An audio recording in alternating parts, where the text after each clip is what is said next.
आपके लोगों को खरीदने की ताकत रखते हैं और आप बिकते हैं सस्ते में।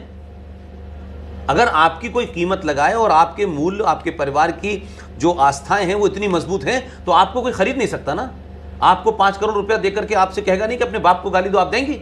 लेकिन अगर आपके आस्थाएं, मूल्य, परंपराएं और सरोकार कमजोर होंगे तो कोई भी खरीद लेगा आपको। हिंदू बिकता है सबसे पहले। इसलिए दिल्ली में 1 महीने का बिजली का बिल 2 रुपए किलो चावल मिलने से हमने सत्ता में बिठा दिया। अब वो हज हाउस बना रहा है, अब वो मुसलमान मौलवियों को तनख्वाह दे रहा है, अब रोहिंग्या मुसलमानों को बसा रहा है। तो आप चिल्ला सकते हैं, तो भी वोट तो हिंदुओं ने दिया था। क्या सारी 70 सीटें जो दिल्ली की हैं वो मुसलमानों की वजह से जीत गया? वो 2, 4, 5 सीटें जीता होगा। तो हिंदू कौन सा हिंदू? तो कौन सा हिंदू को आप कहेंगे कि ये राष्ट्र के प्रति समर्पित है? ये नहीं है। हिंदू बिकता है। मैंने कहा ना, हमारी औकात इस देश में 2 रुपए किलो चावल से ज्यादा नहीं है। हम अपने आप को महान दिखाएं, बहुत परोपकारी दिखाएं।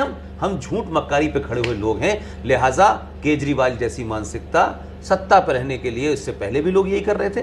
इसीलिए इस देश में माइनॉरिटी कमीशन बना, इसीलिए इस देश में वक्फ प्रॉपर्टी एक्ट बना, इसीलिए इस देश में स्ट्रक्चर कमीशन बना, इसीलिए इस देश में एजुकेशन बोर्ड ऑफ मुस्लिम बना, इसीलिए इस देश के संविधान में धारा 14 का उल्लंघन करके धारा 25 से 30 दी गई। वो दलालों की कमी नहीं है। हिंदुओं में सबसे ज्यादा दलाल मिलते हैं, हिंदू जल्दी बिकते हैं। इसलिए आज की पीढ़ी के सामने सवाल यह है कि हम किसके साथ खड़े हों। इसलिए मैं ये मानता हूं कि एक कई लंबे समय के बाद, 700-800 साल के बाद, पहली बार भारत के नौजवान हिंदुओं ने अपने हिंदू होने पे नफरत नहीं है, कॉम्प्लेक्स नहीं है, उन्हें गर्व है।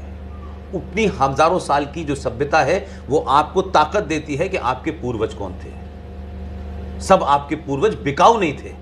लेकिन इतनी लंबी मेहनत के बाद जो आज की जनरेशन में लोग आ रहे हैं, उस वजह से एक नया नैरेटिव हो रहा है। इसलिए आज आप ये सवाल पूछ रही हैं। 10 साल पहले तो ये सवाल भी नहीं लोग करते थे, एमयू के बारे में जानते ही नहीं थे।